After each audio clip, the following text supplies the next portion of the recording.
Bismillahir-Rahmanir-Rahim. Alhamdulillahi Rabbil Alamin. Assalamu alaikum wa rahmatullahi wa barakatuh.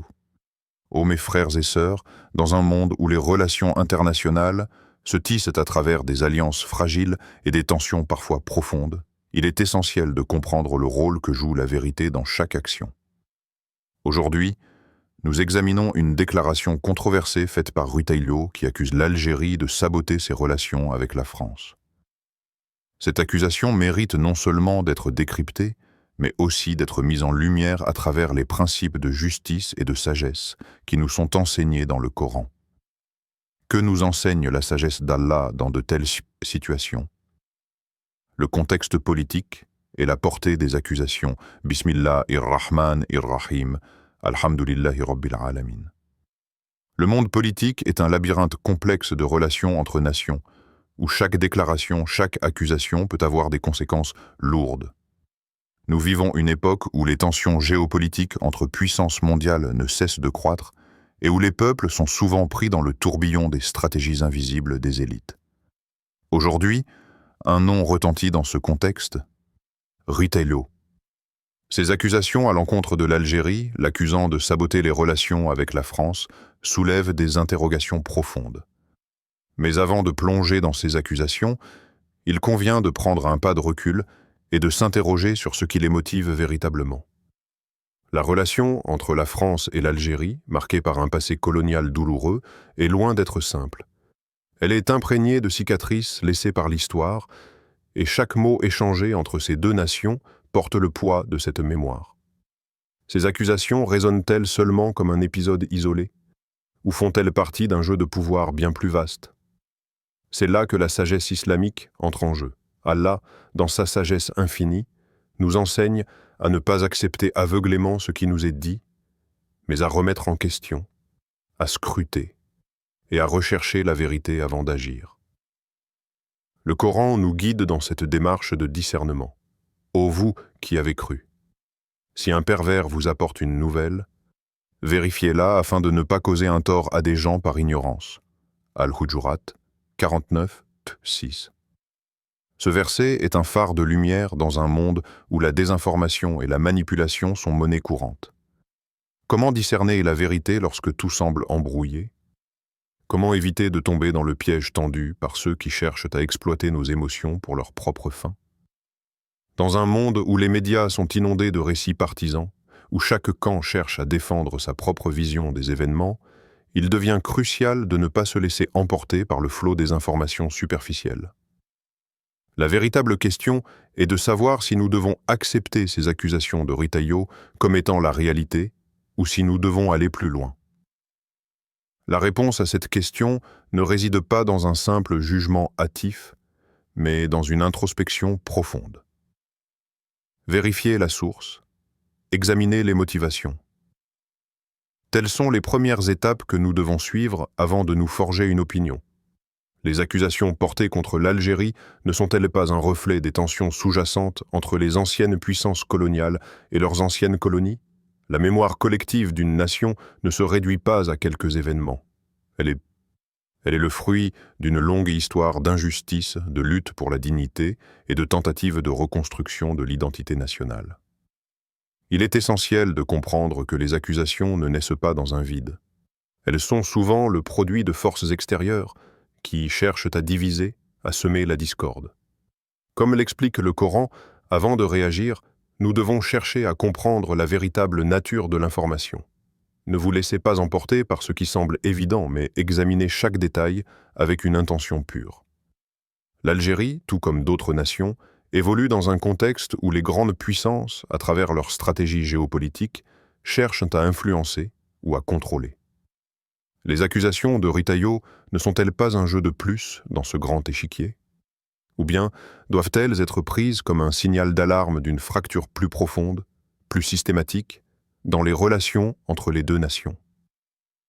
À travers les yeux de la sagesse islamique, chaque événement, chaque accusation, chaque information doit être traitée avec une rigueur et une conscience éveillée.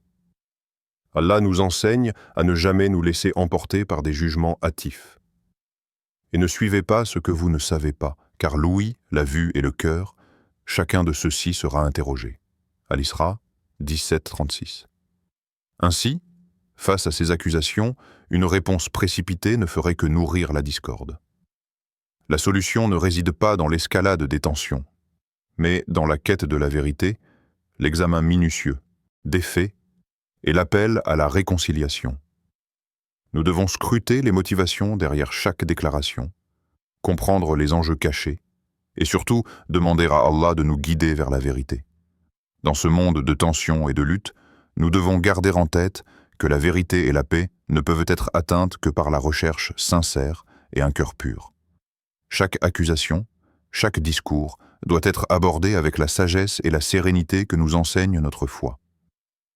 L'important, ce n'est pas seulement de savoir qui a raison ou tort, mais de comprendre les motivations profondes de chaque action et de chercher la voie de la paix, de la justice et de l'équité, conformément aux principes que nous guide le Coran. Que Dieu nous guide dans cette quête de vérité, de compréhension et de réconciliation. Les défis des relations internationales. Au-delà des accusations, Bismillahir-Rahman-ir-Rahim, Alhamdulillahi Rabbil Alamin, Assalamu alaikum wa rahmatullahi wa barakatuh. Le monde des relations internationales est un vaste terrain d'incertitude, où les actions et les paroles des gouvernements peuvent avoir des répercussions profondes et durables. Les accusations, qu'elles soient justifiées ou non, ne sont pas un phénomène nouveau dans le domaine diplomatique. Au contraire, elles sont souvent le reflet des tensions accumulées au fil des siècles, des erreurs du passé ou des intentions cachées des puissances mondiales. Dans ce contexte, comment devons-nous réagir face à de telles accusations? La paix et la réconciliation sont des principes fondamentaux dans l'islam. Lorsque des désaccords surgissent, il est facile de se laisser emporter par les émotions, de répondre à l'hostilité par plus d'hostilité. Mais est-ce vraiment la voie que nous enseigne le prophète Mohammed, paix soit sur lui? Au contraire, notre religion nous invite à la patience, à la sagesse et à rechercher des solutions dans le dialogue et la réconciliation. Dans une époque où les relations internationales sont souvent menées par des stratégies de confrontation, il est crucial de se rappeler que la paix est une grande vertu. Dans la sourate Al-Fussilat, 41-34, Allah nous dit « Le bien et le mal ne sont pas égaux. Repousse le mal par ce qui est meilleur, et tu verras que celui avec qui tu avais de l'animosité deviendra comme un vieil ami très intime. » Ce verset est un appel direct à la réflexion. Il nous enseigne que la solution à une animosité, aussi profonde soit-elle, ne réside pas dans la vengeance ou l'aggravation du conflit. Au contraire, la véritable victoire réside dans la capacité de transformer la haine en amitié, l'inimitié en coopération. Face à une accusation, la question devient donc, devons-nous chercher la confrontation ou la réconciliation? Lorsqu'une nation ou un leader se trouve accablé par des accusations, la tentation peut être grande de réagir immédiatement, de défendre son honneur par tous les moyens. Mais Allah nous enseigne une voie différente, une voie de réconciliation, de compréhension mutuelle et de pardon. Lorsque l'hostilité grandit, l'islam nous appelle à repousser le mal par ce qui est meilleur, car dans ce processus de dépassement du mal par le bien, des ponts de compréhension peuvent être construits là où il semblait n'y avoir que des fossés infranchissables. Prenons un exemple simple mais profond, l'histoire des relations entre les pays. Il n'est pas rare de voir des nations s'enfoncer dans des décennies, voire des siècles, de conflits en raison de malentendus historiques, de divergences idéologiques ou de blessures anciennes. Pourtant, il existe des exemples où des nations autrefois ennemies ont trouvé le moyen de renouer des liens, non pas à travers la guerre, mais à travers des dialogues sincères, des efforts de compréhension et des compromis mutuels. Pourquoi? Parce qu'au cœur de chaque conflit, aussi grave soit-il, se trouve un potentiel de guérison. La réconciliation n'est pas seulement un acte politique, mais un acte spirituel profond. Prenons un autre verset du Coran pour comprendre l'importance de cet appel à la réconciliation. Allah nous dit dans la sourate Al-Imran 3, 33 en 134, « Et précédez vers le pardon de votre Seigneur, et vers un paradis aussi large que les cieux et la terre, préparé pour les pieux, qui dépensent dans l'abondance et dans la gêne, qui répriment leur colère et qui pardonnent aux gens. Et Allah aime les bienfaisants. Cela nous montre que le véritable noble est celui qui, même dans les moments de conflit, choisit de réprimer sa colère, de pardonner et de chercher la réconciliation. Cette qualité, selon le Coran, est un signe de piété, un signe que nous cherchons à élever notre âme au-dessus des basses passions humaines. Il est saisi et facile d'être pris dans la tourmente de la colère et de répondre à la violence par la violence, mais il est bien plus difficile, et surtout, plus noble, de répondre à la haine par le bien. Dans le domaine des relations internationales, chaque accusation, chaque conflit offre une opportunité unique, celle de choisir la voie de la réconciliation. Ce n'est pas une tâche facile, et cela nécessite une volonté de remettre en question nos propres émotions, de dépasser nos égos et de rechercher des solutions qui servent le bien commun, alors que la politique mondiale nous pousse parfois à choisir des camps, à nous diviser et à voir l'autre comme un ennemi. Allah nous appelle à voir au-delà de ces divisions superficielles. La véritable victoire ne réside pas dans la destruction de l'autre, mais dans la capacité de transformer l'adversité en une opportunité de paix. La paix ne naît pas de l'absence de conflit, mais de notre capacité à répondre à l'injustice et à l'hostilité par la sagesse, la patience et la compréhension. Dans le contexte des accusations faites à l'encontre de l'Algérie par Rutailleau, nous devons prendre du recul et réfléchir à cette question profonde. La confrontation est-elle la réponse? Ou bien devons-nous rechercher un terrain d'entente où la réconciliation peut fleurir? L'islam, dans sa sagesse, nous incite à être des bâtisseurs de ponts, non des semeurs de discorde. C'est par le pardon, le dialogue et l'effort sincère pour rétablir la paix que nous suivons le chemin que le prophète Muhammad, paix soit sur lui, a tracé pour nous. Que Dieu nous accorde la sagesse de choisir toujours le chemin de la réconciliation et de la paix. Amin. Un regard sur l'histoire et la sagesse divine. Bismillahir-Rahman-ir-Rahim. Alhamdulillahi Rabbil Alamin. Assalamu alaikum wa rahmatullahi wa barakatuh. L'histoire est une mer tumultueuse, marquée par des vagues de souffrance, de lutte et de victoire. Mais c'est dans cette mer que nous découvrons les véritables leçons de la vie, les enseignements divins qui nous guident à travers les tempêtes. Dans l'histoire entre l'Algérie et la France, les cicatrices laissées par le passé colonial sont profondes. L'Algérie, un pays au riche patrimoine et à la culture vibrante, a traversé des siècles d'oppression, de résistance et de sacrifice. Mais en dépit des souffrances infligées par l'occupant, une chose est restée intacte. L'unité du peuple algérien, forgée dans le feu de la guerre et renforcée par la sagesse divine. Les relations entre ces deux nations ne peuvent être comprises en se concentrant uniquement sur les événements actuels, ni réduites à des accusations contemporaines. L'histoire, comme nous le rappelle le Coran, est un miroir dans lequel nous devons chercher les véritables enseignements. Chaque nation, chaque peuple, porte avec lui un fardeau d'histoire. Pour l'Algérie, ce fardeau est lourd de souffrance, mais il est aussi porteur d'une leçon précieuse, celle de la résilience et de la force intérieure, renforcée par la foi en Allah. Le prophète Muhammad, paix soit sur lui, nous enseigne que face à l'injustice et aux épreuves, nous devons faire appel à la sagesse divine et à la patience. Dans des moments où la colère et la haine pourraient facilement dominer nos cœurs, la foi nous guide vers une réponse plus noble. Allah nous rappelle dans le Coran, « Et si tu fais face à l'injustice avec patience et endurance, alors tu seras récompensé. » An-Nahl, Césée 126. Ce verset, profondément ancré dans l'enseignement spirituel, nous enseigne que la sagesse réside dans la patience et l'endurance. Il n'est pas toujours facile de rester calme et posé face à l'adversité. Il est humain de se laisser emporter par nos émotions, de vouloir réagir immédiatement, parfois avec colère ou frustration. Pourtant, le Coran nous invite à prendre un moment de recul, à comprendre que les véritables victoires ne sont pas celles qui sont remportées par la force brute, mais celles qui sont forgées dans l'endurance face à l'injustice. L'Algérie, comme beaucoup d'autres nations marquées par l'histoire de la colonisation, porte en elle une profonde souffrance. Mais cette souffrance n'a pas été un obstacle. Elle est devenue une source de force pour cette nation. Cette force ne provient pas simplement de la volonté humaine, mais aussi de l'inspiration divine qui a guidé l'Algérie à travers des siècles de lutte. Il est évident que la guerre pour l'indépendance n'était pas simplement une lutte militaire. C'était une lutte spirituelle, une quête pour retrouver la dignité, la liberté et l'identité. Et ce processus de guérison, bien que long et difficile, a été soutenu par la sagesse divine qui incite à la patience et à la persévérance.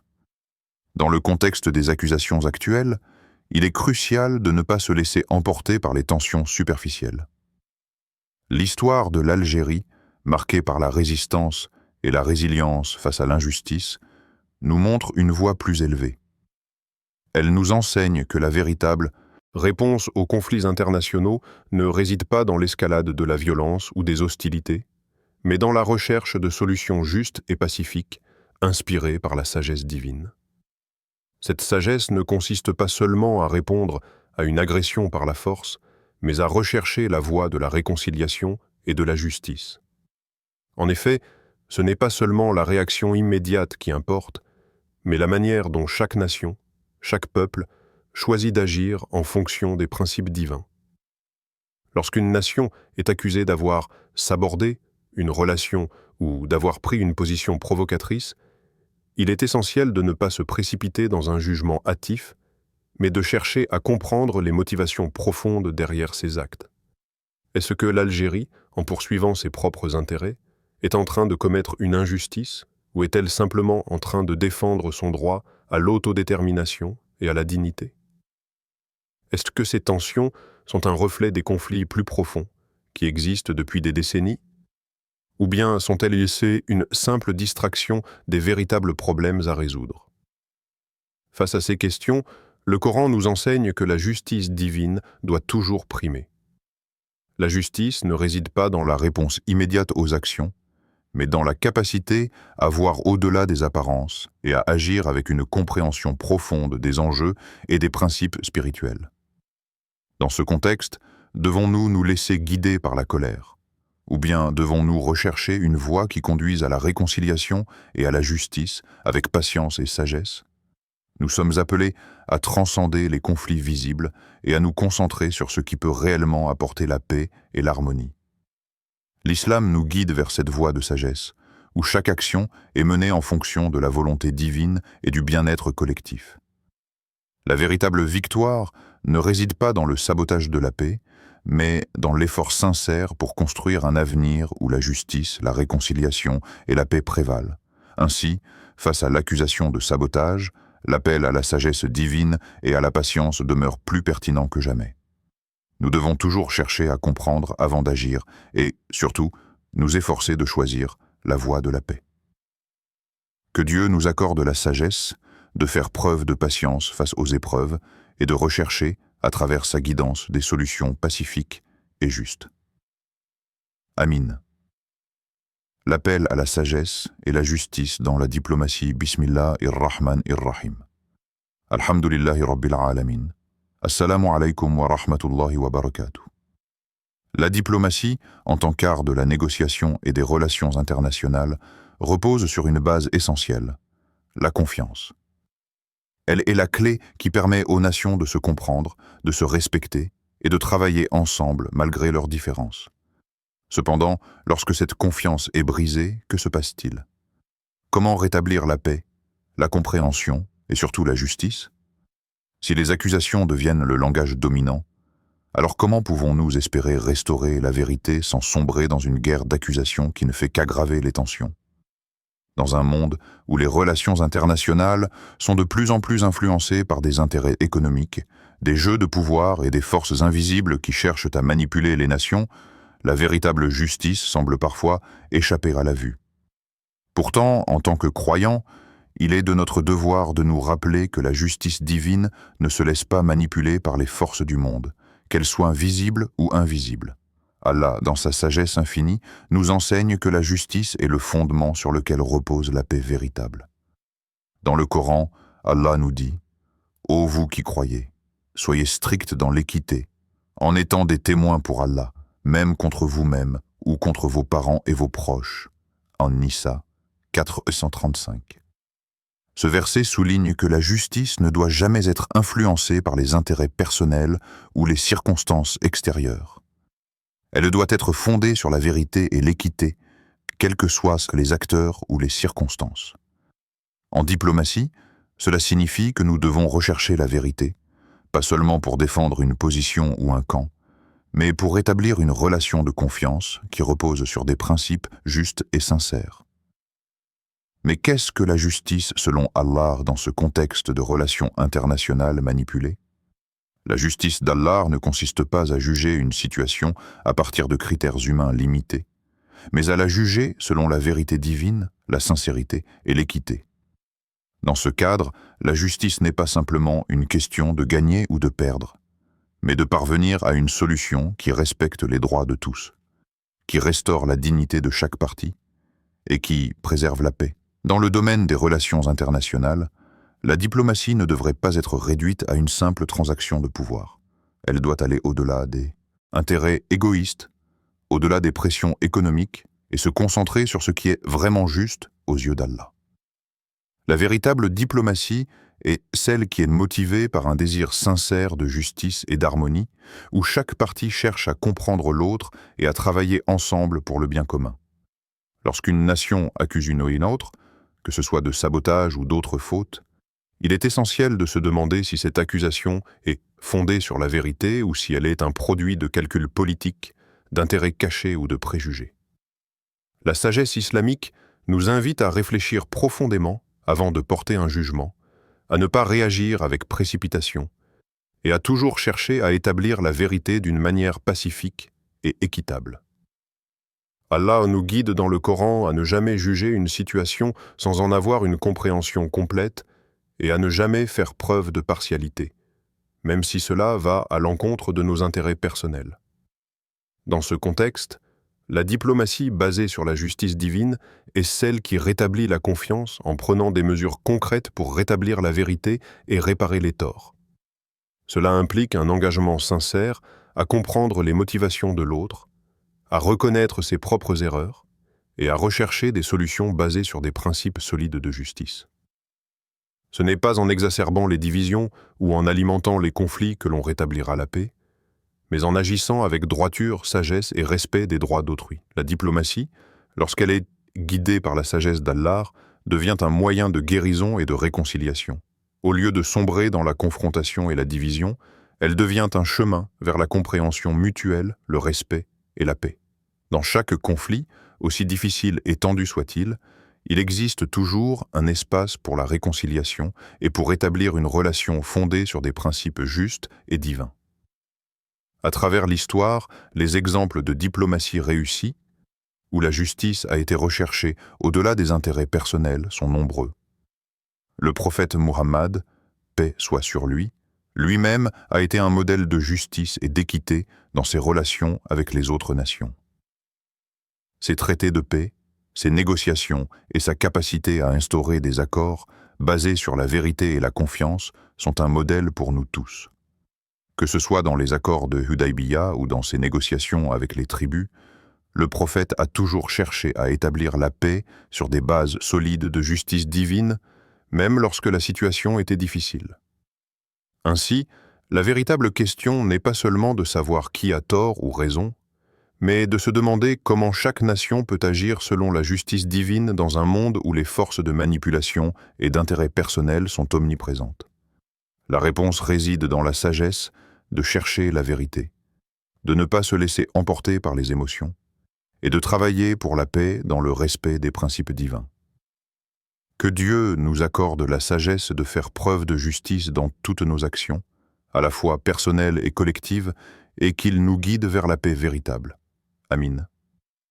En conclusion, que nous apprend cette situation sur les relations internationales et la manière dont nous devons les gérer à la lumière des enseignements islamiques? L'histoire entre l'Algérie et la France